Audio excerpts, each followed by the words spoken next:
Hi, hello, നമസ്കാരം. ഇന്ന് ഞാൻ എൻ്റെ തെറ്റിയുടെ കുറച്ച് തൈകളെല്ലാം കൂടെ മാറ്റി പറിച്ച് നടുന്നതിനെക്കുറിച്ച് ഞാൻ ആലോചിച്ചത്. അപ്പോൾ ഞാൻ നോക്കിയപ്പം വലിയ ചട്ടി ഇരിക്കുന്നു.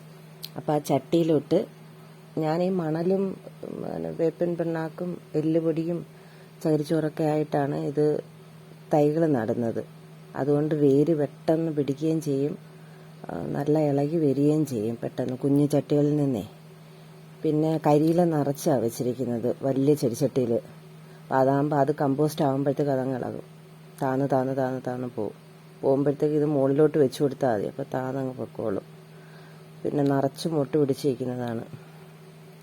വേര് വെളിയിൽ കാണാത്ത രീതിയിൽ നമ്മൾ മണ്ണിട്ട് കൊടുത്താൽ മതി. ഇത് പഴയ ചട്ടിയിലിരുന്ന കമ്പോസ്റ്റായ വളക്കൂറുള്ള മണ്ണ്. അപ്പോൾ അതും കൂടെ അതിൻ്റെ കൂടെ ഇട്ട് കൊടുത്തിട്ട് ഇതുപോലെ 5-6 ചട്ടികളിലായിട്ട് ഇരുന്നതെല്ലാം കൂടെയാണ് ഒരുമിച്ച് ഞാൻ എടുത്ത് വെച്ചിരിക്കുന്നത്.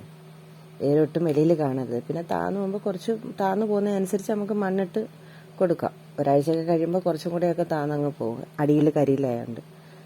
പിന്നെ നല്ല രീതിയിൽ വെള്ളം ഒഴിച്ചു കൊടുക്കാം. ഇച്ചിരി വെയിലുള്ള സമയത്തൊക്കെയാണ് ഞാനിത് മാറ്റി നട്ടത്.